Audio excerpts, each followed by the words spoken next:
Hello students and welcome back to after so long time in the Digital जिंदगीज़ YouTube channel. But बहुत दिनों के बाद ही सही, लेकिन आज जो ये वीडियो मेरे चैनल पर अपडेट हो रहा है, इसमें आप लोगों के लिए एक बहुत बड़ी गुड न्यूज़ है। जैसा कि मेरे चैनल पे मैंने आपको पहले भी बताया था कि मध्य प्रदेश में वैकेंसीज़ का सिलसिला जो है वो स्टार्ट है। अभी रिसेंटली गवर्नमेंट ने पटवारी की वैकेंसीज़ के लिए जो है कैबिनेट में उसको जो है पारित कर दिया है, यानी कैबिनेट ने उस पर अपनी अनुमति दे दी है और बहुत ही जल्द विद इन 1.5 वीक हमारे सामने पटवारी के नोटिफिकेशंस होंगे, जिसमें लगभग 5000 वैकेंसीज होंगी। अब ये जो टाइम है, हमें जो भी बच्चे हैं जो पटवारी की प्रिपरेशन काफ़ी लंबे समय से कर रहे थे, पूरे 5 साल से इस वैकेंसी का वेट कर रहे थे, तो उनके लिए बहुत अच्छी गुड न्यूज़ है। और उसी गुड न्यूज़ में आपका साथ देने के लिए मैंने रिसेंट यहाँ पर पटवारी की टेस्ट सीरीज़ भी स्टार्ट कर दी है, जिसमें स्पेसिफिकली अभी हम सिर्फ ग्रामीण अर्थव्यवस्था एवं पंचायती राज के मल्टीपल चॉइस क्वेश्चंस देखेंगे। बिकॉज क्वेश्चंस से जब आप स्टडी स्टार्ट करते हो तो बिकॉज एग्जाम हमें ऑब्जेक्टिव ही देना है, सो क्वेश्चंस वाइज जब आप स्टडी करते हो और फिर थ्योरी पढ़ते हो तो आपको सारी चीज़ें क्लियरली समझ में आती हैं कि हाँ ये क्वेश्चन हमने देखा था और इसमें मैक्सिमम जो क्वेश्चन है वो प्रीवियस ईयर क्वेश्चन पेपर से उठाए गए क्वेश्चन हैं, तो इससे आपको काफ़ी ज़्यादा हेल्प होगी। सो आई होप आप ये पूरी सीरीज़ इंजॉय करेंगे और अपनी स्टडी में बिल्कुल लग जाएंगे। वीडियो को स्टार्ट करते हैं और वीडियो के एंड में आप मुझे कमेंट सेक्शन में ज़रूर बताइएगा कि इसमें हम क्या कुछ और अपडेट कर सकते हैं, या फिर पंचायती राज के साथ साथ आप अदर ओवरऑल प्रीवियस ईयर के क्वेश्चन पेपर्स के सॉल्यूशन चाह रहे हो तो हम उस सीरीज़ को भी यहाँ पे स्टार्ट कर देंगे। ठीक है, सबसे पहले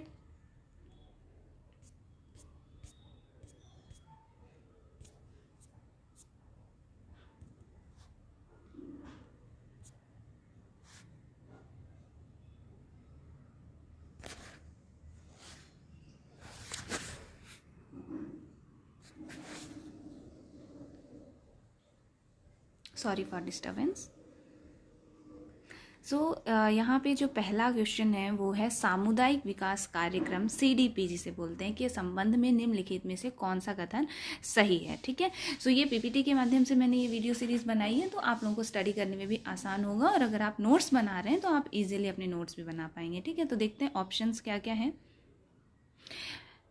सामुदायिक विकास कार्यक्रम को 1952 में गांवों के विकास के रूप में शुरू किया गया था, या फिर सेकंड ऑप्शन है सामुदायिक विकास कार्यक्रम के अंतर्गत जिला और निचले स्तरों पर प्रशासन का पुनर्गठन किया गया था, या फिर सामुदायिक विकास कार्यक्रम के अंतर्गत नौकरशाही का मुख्य उद्देश्य गांवों का समग्र विकास करना था, या फिर उपरोक्त में से सभी।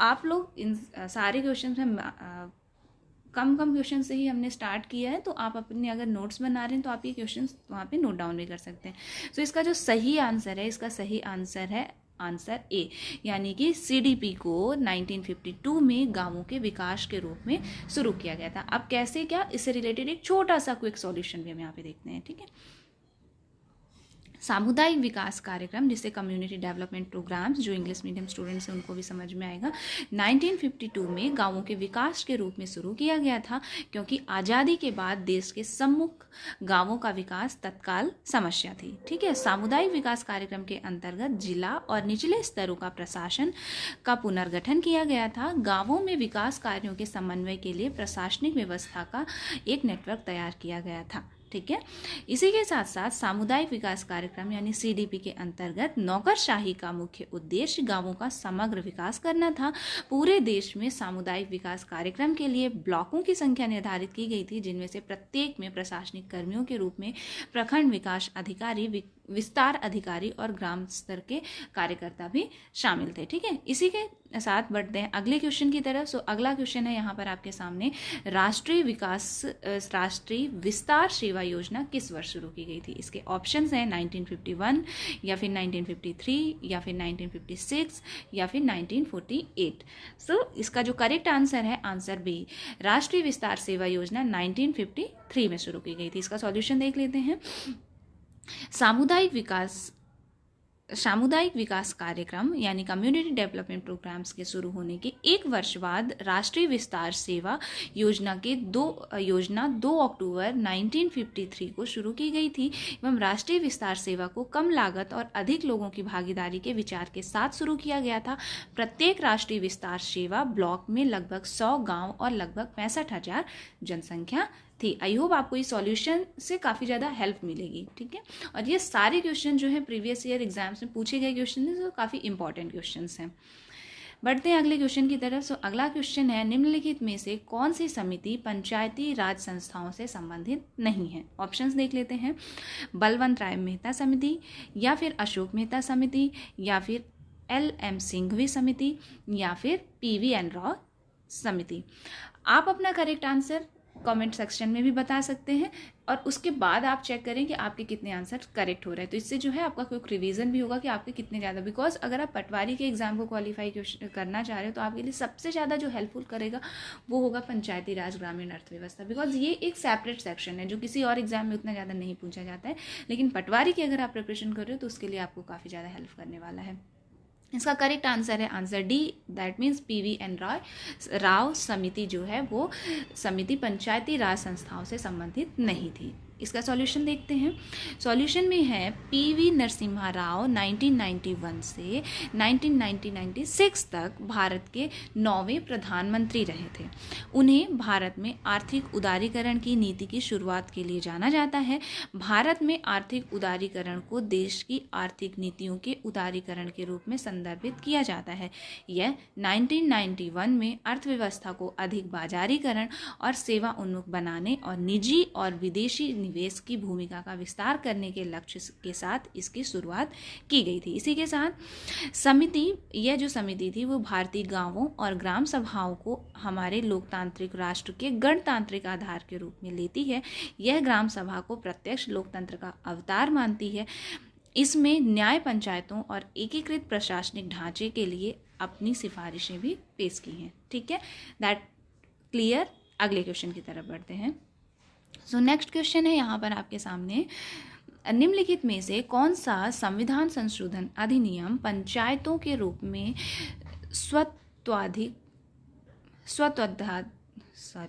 स्वतत्वाधिकार और इसमें अनुच्छेद 243 से 243O के प्रावधान शामिल है। सो इसका जो ऑप्शन है वो है 72वां संविधान संशोधन अधिनियम, 73वां संविधान संशोधन अधिनियम, 42वां संशोधन अधिनियम एवं 44वां संविधान संशोधन अधिनियम।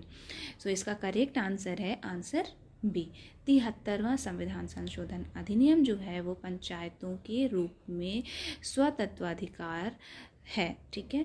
इसका सॉल्यूशन देख लेते हैं। इसके सॉल्यूशन में 73वें संशोधन अधिनियम 1992 ने भारत के संविधान के रूप में एक नया भाग 9 जोड़ा। यह पंचायतों के रूप में स्वत्वाधिकार है और इसमें अनुच्छेद 243 से 243O के प्रावधान भी जो हैं वो शामिल हैं, ठीक है। इसके अतिरिक्त अधिनियम द्वारा संविधान में एक नई 11वीं अनुसूची भी जोड़ी गई है। इस अनुसूची में पंचायतों की 29 कार्यात्मक मदों को शामिल किया गया है। यह अनुच्छेद 243G से संबंधित है, ठीक है। नेक्स्ट क्वेश्चन है आपके सामने, निम्नलिखित में से कौन सी एजेंसी या संस्था न्यूनतम समर्थन मूल्य की सिफारिश कर सकती है? तो इसके ऑप्शन है नेफेड, सेकेंड ऑप्शन है एगमार्क, थर्ड ऑप्शन है ACI और FCI और फोर्थ ऑप्शन है CACP। आप बताइए इसका करेक्ट आंसर क्या होगा? सो इसका करेक्ट आंसर होगा आंसर डी, CACP, ठीक है। सॉल्यूशन देखते हैं कि क्यों ये आंसर आपका सही है। कृषि लागत और मूल्य आयोग कृषि और किसान कल्याण मंत्रालय भारत सरकार से संबंधित एक कार्यालय है। यह जनवरी 1965 में अस्तित्व में आया था एवं आधुनिक तकनीक को अपनाने और किसानों को प्रोत्साहित करने के लिए न्यूनतम समर्थन मूल्य की सिफारिश करना अनिवार्य है और देश में उभरती मांग के प्रतिमानों के अनुरूप उत्पादकता और समग्र अनाज उत्पादन में वृद्धि करना भी अनिवार्य है, ठीक है। सो ये इस आंसर का एक्सप्लेन सॉल्यूशन है, ठीक है। एवं अब तक कृषि लागत और मूल्य आयोग ने 23 वस्तुओं के न्यूनतम समर्थन मूल्य की भी सिफारिश की है। आई होप आपको ये वीडियोस की सीरीज़ पसंद आएगी। सो आप अपने व्यूज़ जो हैं अपने हमारे कमेंट सेक्शन में आप ज़रूर अपने रिव्यूज़ दें, जिससे मुझे आगे के वीडियोस के लिए मोटिवेशन मिलेगा।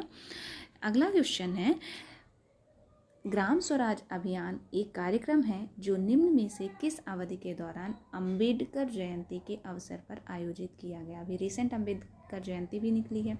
सो इसका पहला ऑप्शन है 10 जनवरी से 1 फरवरी 2018, या फिर 1 मार्च 12 अप्रैल 2018, या फिर 14 अप्रैल से 5 मई 2018, या फिर 18 जुलाई से 15 अगस्त 2018।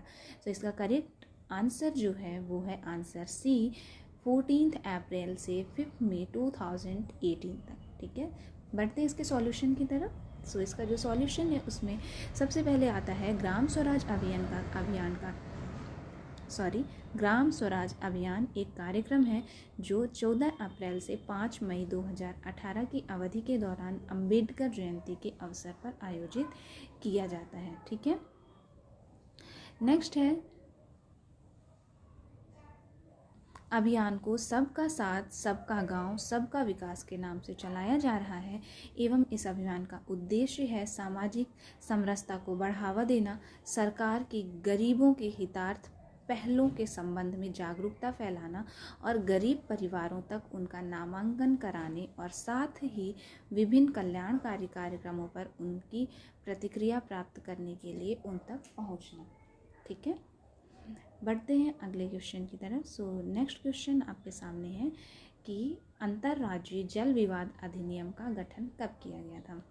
सो इसमें ऑप्शंस हम देख लेते हैं 1948 या फिर 1956 या फिर 1962 और लास्ट ऑप्शन है 1973। सो इसका करेक्ट आंसर होगा आंसर बी, 1956। ठीक है, बढ़ते हैं सॉल्यूशन की तरफ। सो जो सॉल्यूशन है उसमें आप देख पा रहे होंगे डिटेल सारी चीज़ें यहाँ पे मेंशन है।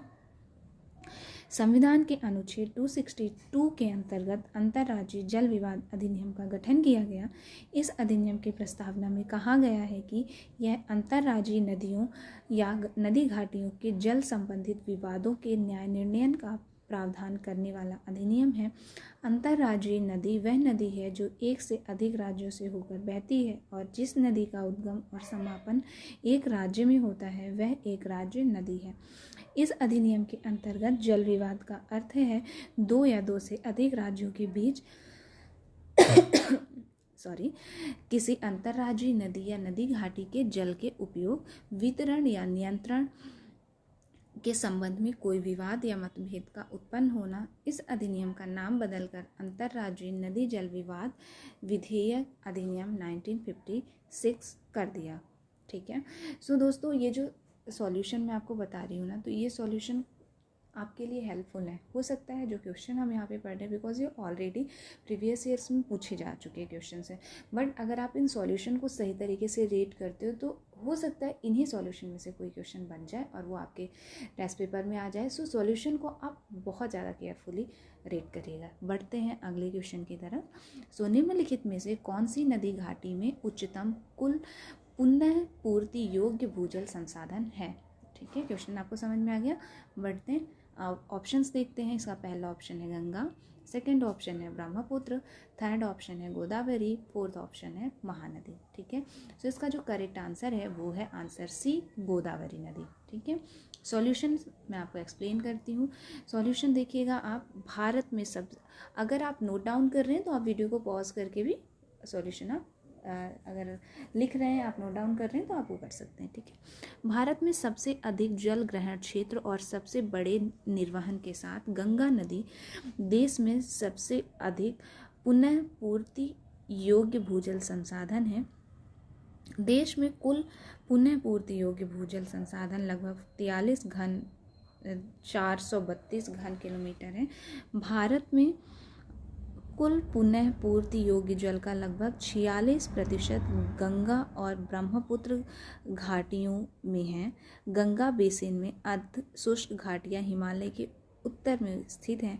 हिमालय से निकली कोशी, घाघरा, गंडक इसमें मिल जाती हैं, जबकि ब्रह्मपुत्र एशिया की प्रमुख नदियों में से एक है जो बांग्लादेश, भारत और चीन से होकर प्रवाहित होती है। तो आई थिंक यहाँ पे कोई मिस्टेक है, इसका करेक्ट आंसर होगा गंगा नदी। ठीक है,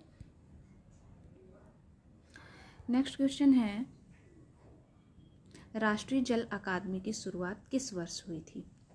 तो पहला ऑप्शन है 1987, सेकंड ऑप्शन है 1988, थर्ड ऑप्शन है 1989, फोर्थ ऑप्शन है 1990।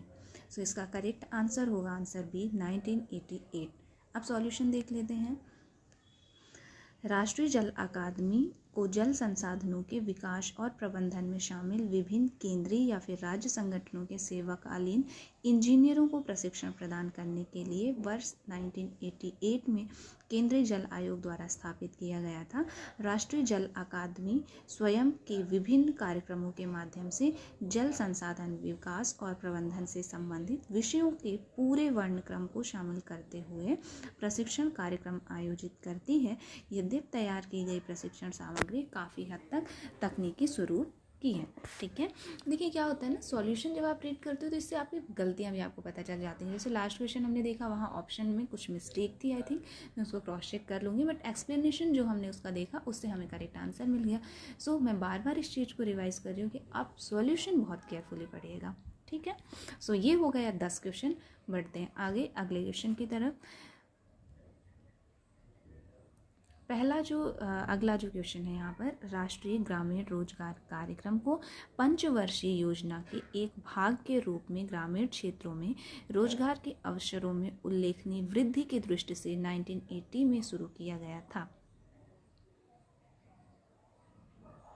इसमें ऑप्शन देखते हैं, कौन सी पंचवर्षीय योजना थी? तीसरी पंचवर्षीय योजना, पांचवी पंचवर्षीय योजना, एवं अगला जो ऑप्शन है वो है छठी पंचवर्षीय योजना, एवं लास्ट ऑप्शन है सातवीं पंचवर्षीय योजना। इसका जो करेक्ट आंसर है वो है आंसर सी, 6th पंचवर्षीय योजना। ठीक है, इसका एक्सप्लेनेशन देखते हैं। राष्ट्रीय ग्रामीण रोजगार कार्यक्रम को छठी पंचवर्षीय योजना के भाग के रूप में ग्रामीण क्षेत्रों में रोजगार के अवसरों में उल्लेखनीय वृद्धि करने की दृष्टि से 1980 में शुरू किया गया था। ठीक है, छठी पंचवर्षीय योजना जो है 1980 से 85 तक चली थी, ने आर्थिक उदारीकरण की शुरुआत की, मूल्य नियंत्रण को समाप्त कर दिया और राशन की दुकानें बंद कर दी गईं।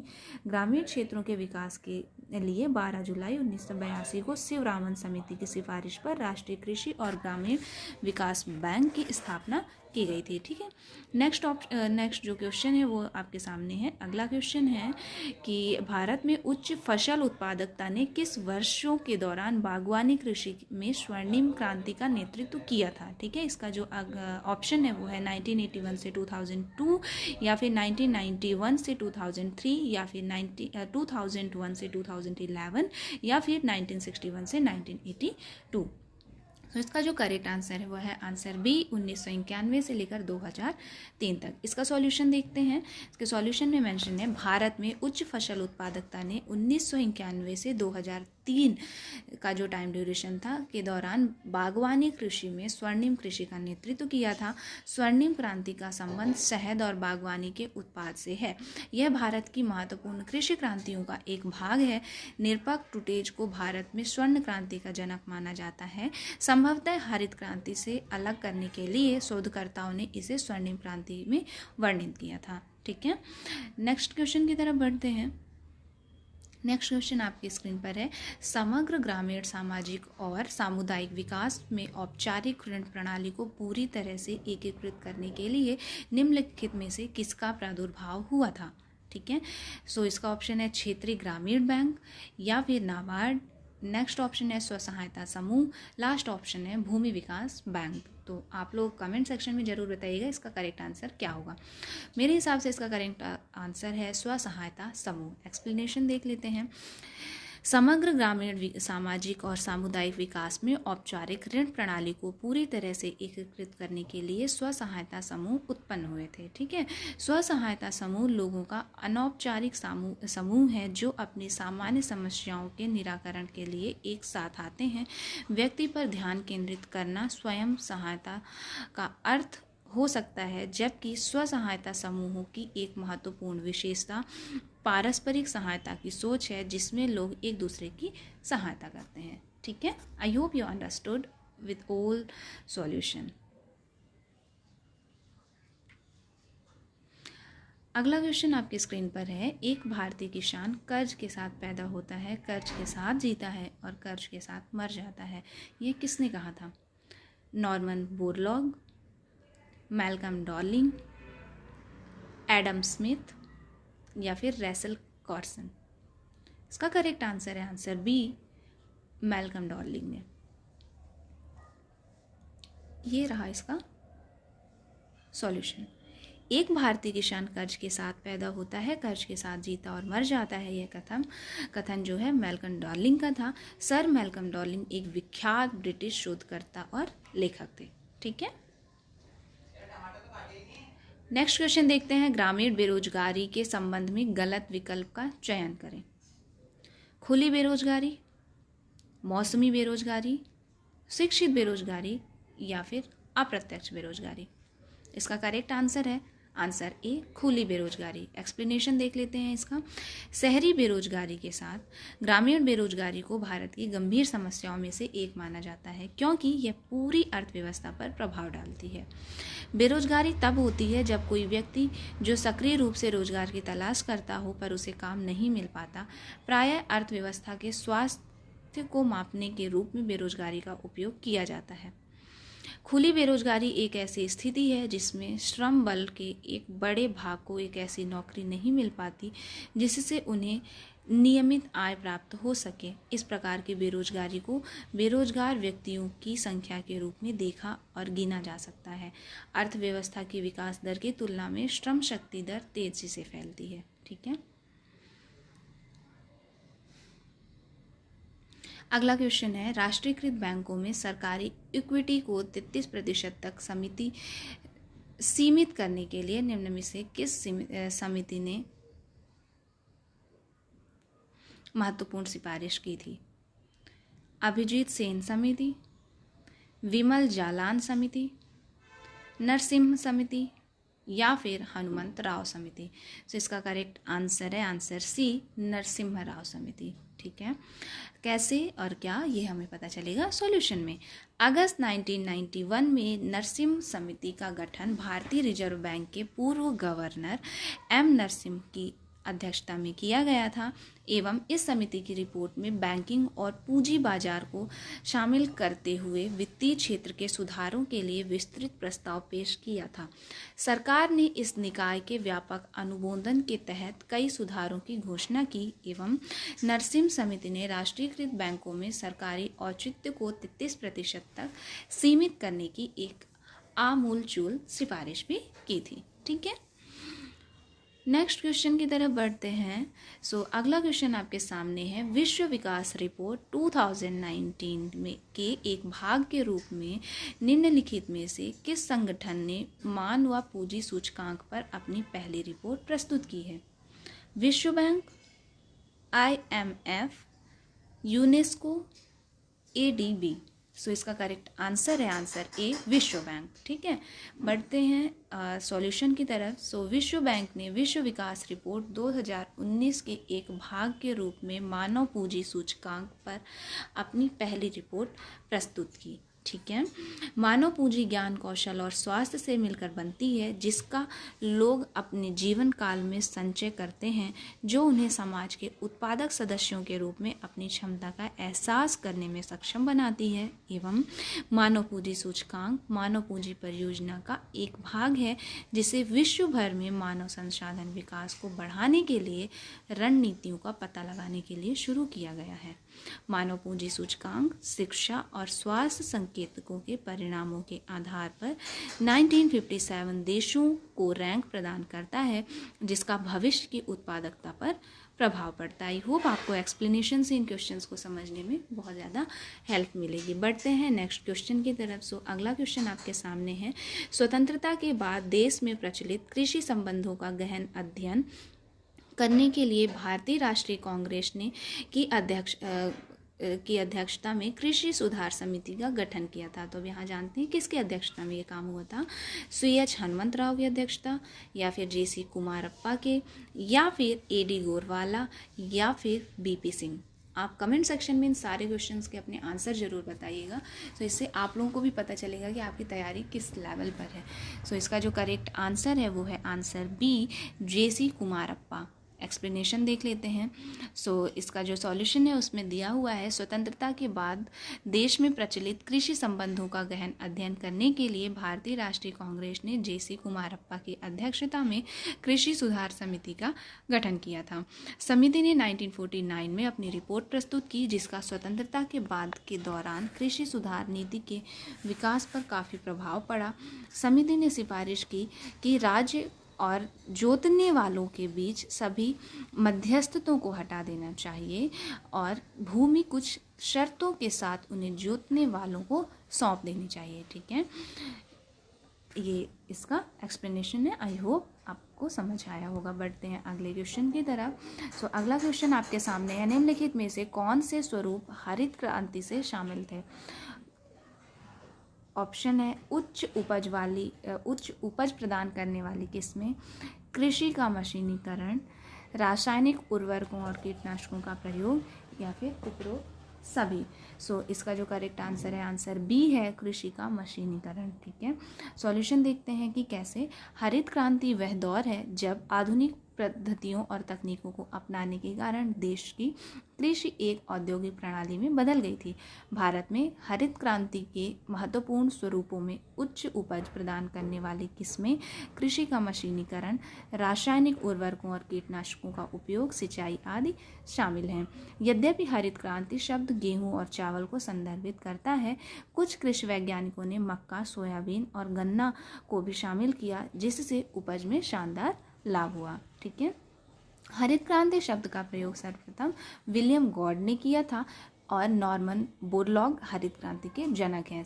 अब आप ये सोचो कि ये जो क्वेश्चन हम पढ़ रहे हैं उससे ज़्यादा इंपॉर्टेंट टॉपिक आपको यहाँ पे एक्सप्लेनेशन में मिले। यू नो दैट कि आपको कितनी ज़्यादा हेल्प मिलेगी इन सॉल्यूशंस को रेट करने से। और ऐसी ये जो हमने प्रीवियस ईयर क्वेश्चंस की सीरीज स्टार्ट करी है पंचायती राज की, ऐसी सीरीज हम काफ़ी लंबे समय तक लेकर जाने वाले हैं। अगर आप नोट्स बनाएंगे, पर डे अगर 20 क्वेश्चंस के भी आप नोट्स बना रहे हो, मेरे वीडियोस मैं कोशिश करूँगी कि मैं डेली 2 वीडियोस अपडेट करती रहूँ।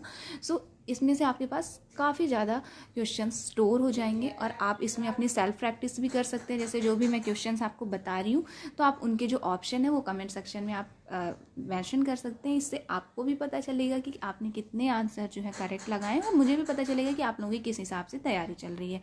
And one more thing, please ये साइड बैकग्राउंड साउंड को इग्नोर करिएगा। बढ़ते हैं नेक्स्ट क्वेश्चन की तरफ। अगला क्वेश्चन है, भारत में पंचायती राज संस्थानों को संवैधानिक दर्जा दिया गया था? 1960, 1973, 1992, 2005। इसका करेक्ट आंसर है आंसर सी, 1992। ठीक है, भारत में पंचायती राज संस्थानों को वर्ष 1992 में संविधान में जो है 73वां संविधान संशोधन करके इसे अधिनियम पारित कर दिया गया था, और इसने भारत में 3 स्तरीय संरचना के गठन की अनुमति दी थी। ठीक है,